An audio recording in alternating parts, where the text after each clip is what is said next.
Booktube-A-Thon day 2. So let me give you a quick reading update. I finally finished my first book. I just kept falling asleep and I had a lot to do yesterday, my day off, like laundry, groceries, normal real life stuff piles up, and working full time and booktubing, it's a little hard.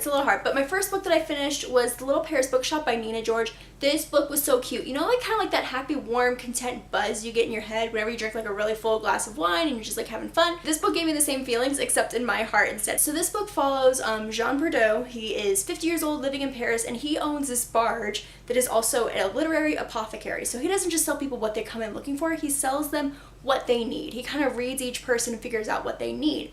So 20 years ago, the love of his life left him and he's held a grudge against her ever since. So eventually he decides to go seek her out. So he just like unhooks the barge and just like heads on down the river. He's like, yep, let's just head to Provence. I've been to Provence, such a lovely place. This book felt a lot like a French contemporary retelling of a fantasy book. Like, you know, like The Voyage of the Dawn Treader, where they go and stop at a lot of different places and meet people along the way and learn little bits of information, or The Phantom Tollbooth, or even The Last of the Really Great Winged Doodles by Julie Andrews. Yes, that Julie Andrews. I think a YA reader could definitely get into this, and I really recommend. It just was so touching, and it was very self-indulgent to read about books. There's so many books like name dropped in here that I'll have to create a Goodreads list to like read all of those one day. And I know it said it's a French retelling, but it actually was written in German first and it's been translated to English, so it's like an international bestseller. So I didn't realize that before I picked it up, so now reading it I'm like, that is so cool. I was reading a book that was originally written in another language for a different audience, and now I can enjoy it because somebody was able to translate it, which is just kind of making me marvel at the international world we live in. So this book does have some yellow on the cover, so I technically could count it for that challenge if I need to, in case I don't get to my other book. The second book I just started, I didn't choose for a challenge either, but it also could count for the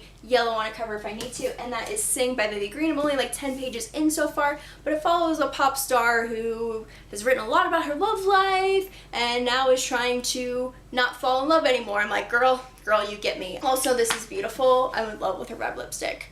Can you believe that I'm not wearing red lipstick in a video? I have been participating in the Instagram challenges. Yesterday was a book landscape, so I posted a picture there, and then today was a rainbow stack, so I'll be posting that shortly today if it's not already up. I've been doing some of the Twitter sprints, but mostly it's more like talking to people instead of actually sprinting while reading, so I'm reading the tweets instead of the pages. Oops. I did not do the video challenge yesterday because I'd have to cart all my books to somewhere where I had more space to set up a Domino's, and I'm weak, so I am very excited to do today's challenge. So without further ado, wow, that was a tongue twister. Why did you do that to your mouth? Today is to recreate a book location. And I was like, what do I really want to build? I'm like, you want to build a pillow for it. You want to build a blanket for it. You knew this. Like, I haven't done one of these in a few years, even though I tell everyone it's the best like date idea. No one ever agrees. So you're like, you're going to build a pillow for it. What can you do that works with it? And I'm like, hold up.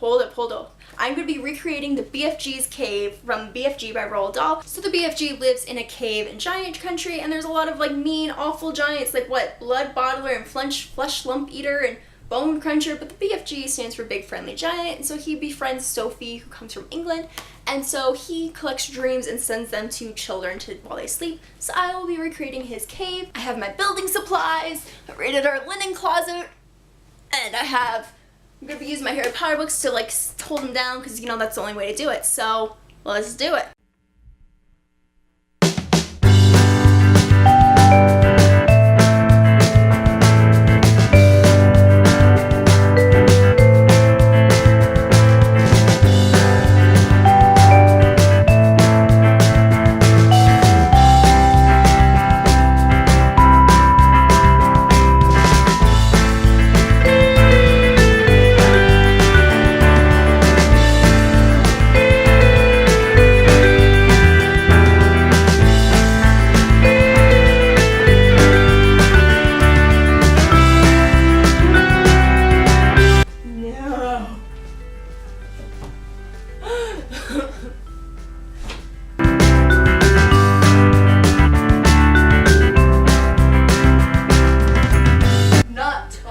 For this. Yes, success. I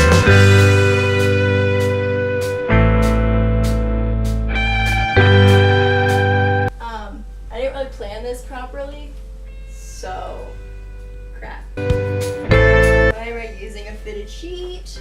Why did I think that would be a good idea? Why did I think that was something I should do and it has a whole rip in it? That's why we don't use these sheets.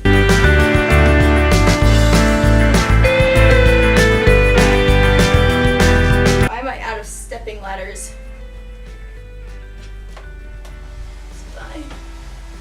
Just in the light a little bit. It's fine.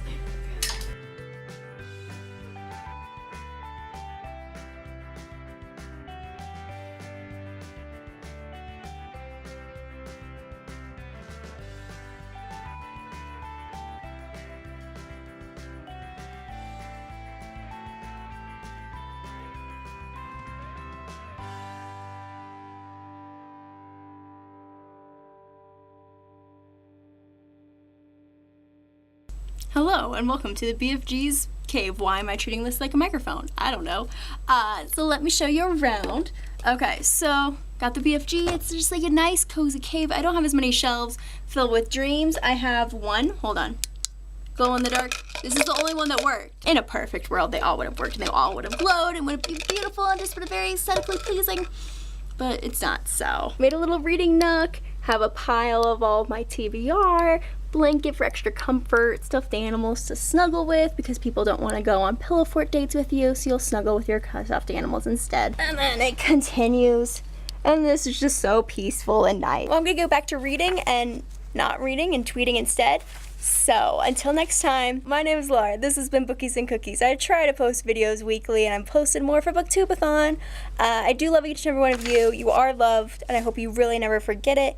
And remember to build pillow forts and don't lose your childlike wonder. I am very excited to do today's challenge, so without further ado,